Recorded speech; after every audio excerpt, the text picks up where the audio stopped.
এটা হচ্ছে আমাদের ঘর। ঘরের মধ্যে ঢুকলাম, খাট, তারপরে আলনা, তারপরে শোকেস, তারপরে ফ্রিজটা নতুন নিয়েছি। তো ফ্রিজটাকে আপনাদেরকে খুলে দেখাবো। ফ্রিজটা 32,000 টাকা নিয়েছে। ফ্রিজটা খুললাম, ফ্রিজটাকে নতুনভাবে সাজানো হয়েছে, কোল্ড ড্রিঙ্কস, দই। আর ফ্রিজটাকে আপনাদেরকে দেখাবো যেটা, যে আমাদের ফ্রিজটাকে আমাদের নিজের ইচ্ছা মতো আপনারা ইচ্ছা করলে দুটোই ডিপ করতে পারবো বা দুটোই নর্মাল করতে পারবো।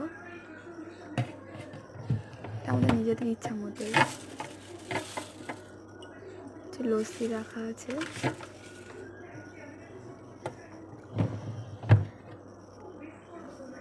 উপরের দরজাটা বন্ধ করি, নিচেরটা দেখাই।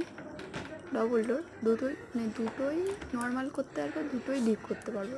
নিজে সবজি রাখা আছে, এটা আছে কেক, কতগুলো কেক নিয়ে এসছে দেখুন, একটা খেয়েও নিয়েছি। তো কেমন লাগলো আপনাদের অবশ্যই জানাবেন ফ্রিজটা কেমন হয়েছে।